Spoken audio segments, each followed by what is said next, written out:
그래서 이제 그 아브라함도 그 소돔과 고모라를 위해서 기도할 때 하나님께 그렇게 기도하잖아요. 창세기 18장이죠. 그래서 하나님이 이제 소돔을 심판하러 내려오셨다고 하니까 그 아브라함이 이 소돔을 위해서 기도를 합니다. 소돔 성을 위해서. 그래서 18장 23절에 보면은 가까이 나아가 가로되 주께서 의인을 악인과 함께 멸하시려나이까 그 성에 의인 50이 있을지라도 주께서 그곳을 멸하시고 그 50 의인을 위하여 용서치 아니하시리까. 그러니까 아브라함이 이렇게 하지 않았습니다. 하나님이 하시는 일에 무슨 토를 다느냐? 감히. 그렇게 하지 않았습니다. 25절 보시죠. 주께서 이같이 하사 의인을 악인과 함께 죽이심은 불가하오며 의인과 악인을 균등히 하심도 불가하니이다. 왜냐 하면은 그게 하나님 당신의 성품에 맞지 않습니다. 이렇게 얘기한 거죠. 세상을 심판하시는 이가 공의를 행하실 것이 아닙니까? 이게 성경에서 굉장히 중요한 어떤 기준입니다. 성경에서 하나님이 행하시는 모든 일들을 이해하는 아주 근본적으로 중요한 기준입니다. 하나님은 모든 일을 공의롭게 행하셔야 됩니다. 하나님은 모든 일을 의롭게 행하셔야 됩니다. 그러니까 이렇게 생각하는 게 아니에요. 하나님이 행하시는 일이니까 다 의롭겠지. 단순히 그렇게 생각하는 게 아닙니다, 이게. 우리에게 어떤 의로움이라는 기준이 있어요. 우리 자신에게 이미 무엇이 의로운지, 무엇이 불의한지에 대한 어떤 기준이 있습니다. 근데 그 기준을 성경이 뭐라고 얘기하냐면 양심이라고 얘기해요, 양심. 그래서 하나님이 모든 사람에게 주신 양심이라는 게 있는데 그 양심의 기준으로 하나님이 성경에서 행하시는 일들을 혹은 하나님이 성경에서 하시는 말씀들을 따져보는 겁니다. 그러면 이제 우리가 이렇게 생각할 수 있어요. 감히 사람이 하나님의 말씀과 하나님이 하시는 일을 따지지 말고 그냥 무조건 믿어. 이렇게 생각할 수 있는데 그게 아니고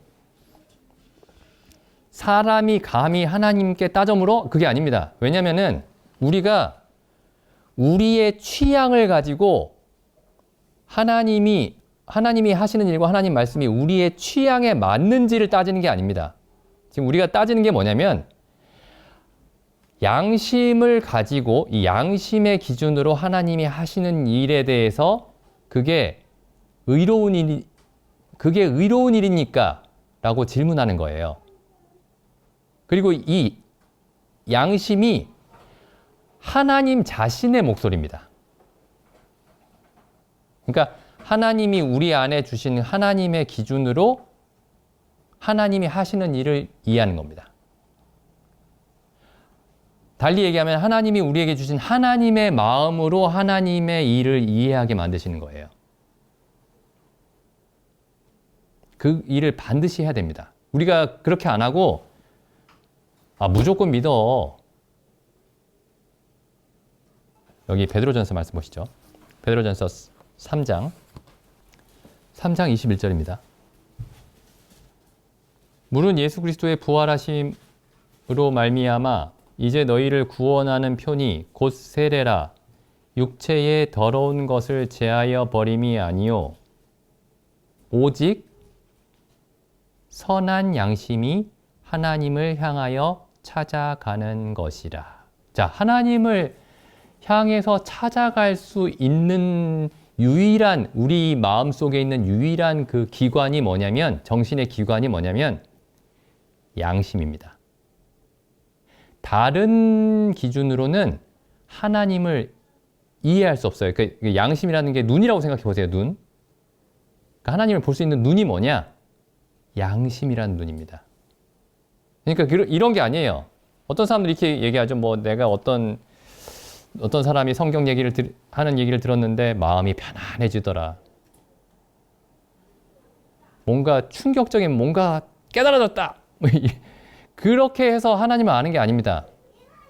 여기 하나님을 알 수 있는 유일한 기관이 양심입니다. 양심. 양심이 하는 일이 뭐죠? 양심은 우리 자신의 목소리가 아닙니다. 양심은 옳고 그름을 계속 분별하는 그런 기관이죠. 그래서 우리가 성경을 읽는 이 과정들이, 성경을 읽고 성경을 통해서 하나님을 아는 이 과정이 그걸 뭐라고 표현할 수 있냐면은 양심을 통해서 하나님께 질문하는 것이다. 양심을 통해서 하나님께 질문하는 것이다. 이렇게 말할 수 있습니다. 그냥 마음이 편안해지기 위해서 뭔가를 성경을 읽는 게 아니고 아브라함처럼 얘기하는 거예요.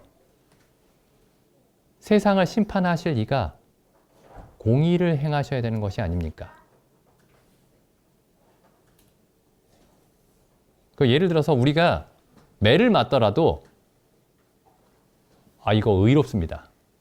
이거 의로운 일이에요. 내가 매를 맞는 일이 참됩니다. 그럼 괜찮아요.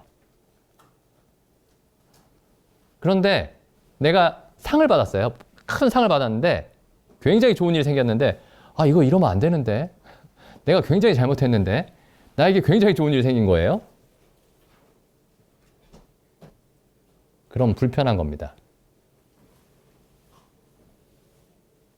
그래서 여기 한 구절이지만은 여기 베드로전서 3장 21절 말씀을 아주 좀 자세히 깊이 생각해 보시기 바랍니다. 오직 선한 양심이, 이제 이 선한 양심은 더 이상 이전에 우리가 거듭나기 전에 우리의 양심은 다른 사람들 판단하는 데만 사용돼요. 나를 판단하는 데 사용되지 않고, 그리고 나에 대해서는 내가 하는 모든 잘못은 어떤 이유 때문에, 어떤 상황 논리 때문에 어쩔 수 없이 이렇게 할 수밖에 없었다 라고 하면서 나의 잘못을 계속 합리화하고, 다른 사람들의 잘못에 대해서는 날카롭게 비판하고, 그게 양심이 하던 일이었다면 이제 선한 양심은 이제 그렇게 하지 않죠. 그래서 우리가 성경을 읽을 때 하나님이 우리에게 새롭게 회복시켜 주신 선한 양심으로 읽어야 됩니다. 하나님이 왜 이렇게 하셨을까? 그래서 당장 이해되지 않는다고 이건 아니다 이렇게 할 사람은 없죠, 우리 가운데. 당장 이해되지 않더라도 뭐 하나님 말씀이니까 이렇게 넘어가지 마시고 질문해야 됩니다. 질문. 선한 양심이 하나님을 향하여 찾아가는 것이라 라는 찾아간다라는 그 말의 의미를 제가 여러 번 설명드렸었죠. 그게 영어로는 interrogate라는 말입니다. interrogate. 신문하다. 하나님께 자세하게 끝까지 질문하다. 이런 뜻입니다. 하나님께 질문하면서 하나님의 공의를, 하나님의 의로우심을, 하나님의 선하심을 이렇게 배웠으면 좋겠습니다.